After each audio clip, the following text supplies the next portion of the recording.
Hi guys, I hope everyone's doing well today. It's been a long time since I made a video, um, and I just wanted to maybe get back in the swing of things um, and just maybe give an update on what I've been up to recently. Yeah, I've read some books. I've read some good books, and just not feeling up to making videos, I guess, and doing a lot of writing, more writing even than reading. So that's a good thing. I spent most of the summer working on, and probably a couple months before the summer, or maybe all winter, come to think of it, working on uh, my nonfiction study about authorship and so on. And the last couple months, I have been working on a new book, a new fiction. So basically, when I got done what I wanted to do in the book about authorship. So I was able to finish up the big introduction. That was probably most of the winter. And then the first chapter is on Plato. That's a big chapter. And it was a lot of work, and I'm pleased with it.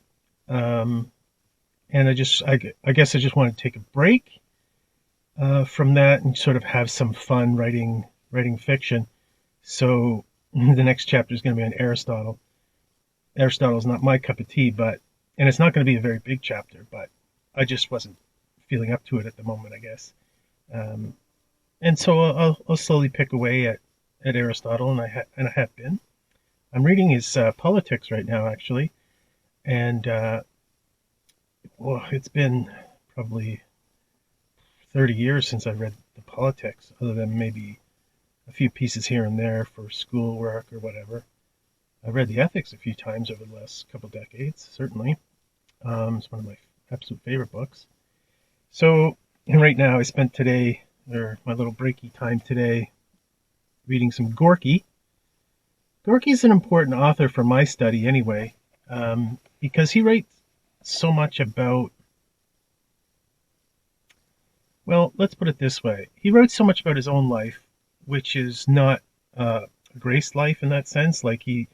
Unlike the other famous Russian writers like Tolstoy and Dostoevsky and Turgenev and so on,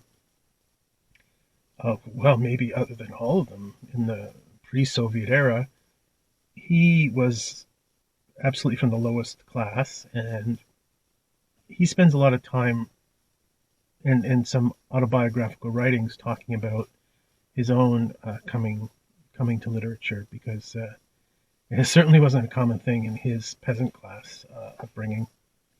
So, and Gorky's kind of an interesting guy because he spanned both the end of the Tsarist regime, the end of the empire, and he knew all the greats of the golden age of Russian literature. And of course, he was a prominent first generation Soviet era writer and one time friend of Stalin's.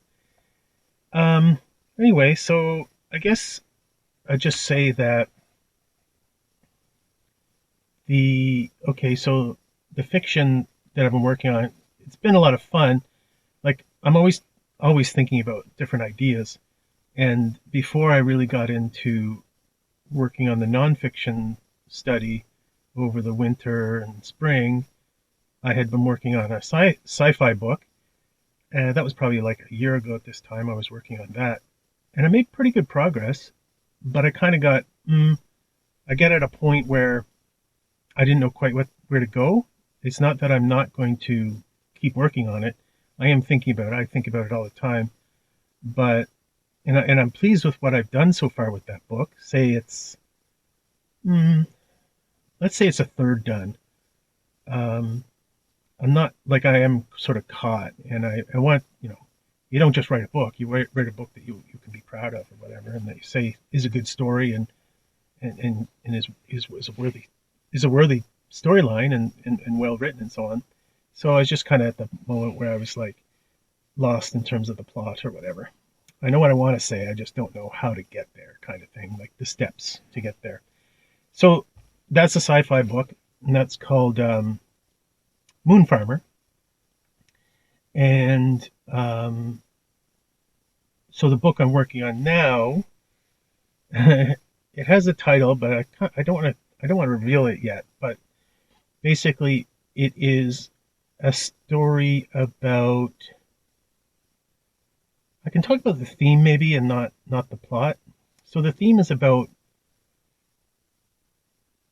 well, it's about human nature, but with specifically, are there people who can handle absolute power? And what are they? What are they like? And how do they view the world? And how do they, what is it that makes them able to handle that power, which most people can't, right? I think that we see that with the deprivation of most famous people, most wealthy people, um, and anyone really, like even people that I could admire, like say Elon Musk or sort of Donald Trump, I suppose. Um, it does. I know that it leaks to their lives and so on, and you know, different things that I wouldn't be okay with, like divorce and remarriage and all this stuff, having kids out of wedlock and blah blah blah.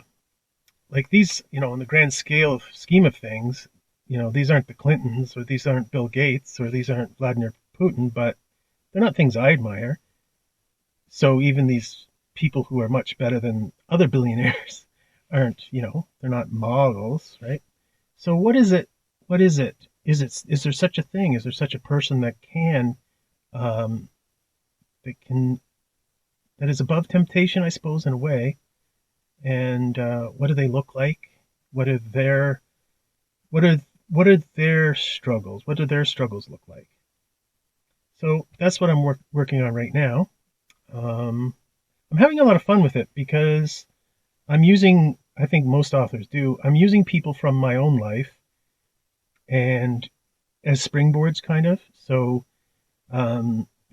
people you meet in your life and you have relationships and you think, okay, what if this went on like this? And I suppose I'm very much like inspired by Aristotle, who says that basically a plot has to unfold according to the nature of the characters. And that's what I'm doing in this case. Like for most of my fiction writing, I don't have a coherent plot when I proceed, and I just like to let it flow out in the direction that seems necessary given the characters. Which good, but it's also a bad thing because I can get lost. Like for instance, I got lost with Moon Farmer. I don't know where to go from there. Um, but with this one, I did in fact take the time the other night to write out the plot, and I've got like I think it's at 21 chapters right now, and I'm writing chapter 9, I think. What's going to happen in each chapter, which is that doing that was what really made me able to finish um, the zombie book, right? Because I remember I sat down one time, halfway through the writing and said, I'm going to write out a plot and I'm going to carry this through. And that was how I was able to finish it. So um, I guess, I'm pleased with that. And I have a broad enough framework, a broad enough chapter. This is going to happen this chapter, this chapter, this chapter. But how it happens is that depends on the characters, right? And I think my projections through the chapters is very much a guess of like, this is what these people would do. So that's what it's all about. That's what that book's all about. And I'm having a lot of fun writing it because I like really looking at people and getting into the nitty gritty. And it's not, this book isn't PG. In fact, it's even grittier, I suppose, in terms of its language and so on. It's even grittier than the zombie book. Um, the zombie book didn't have much bad language or anything, but there were things that I wouldn't want my children to read or whatever, my young children to read.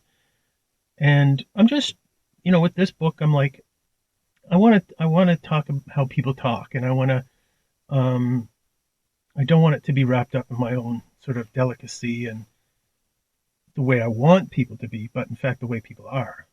So thanks for listening, guys. I've see if this ever gets to YouTube, but that's my intention. So thanks so much, guys. Thanks for hanging in there. Thanks for subscribing. Thanks for sticking with me. Thanks for all your comments and all that stuff. You guys are great, and I feel an obligation to you, and that's why I'm not happy that I haven't been producing videos. So I feel gratitude and responsibility to you. So thanks so much. Have a great day.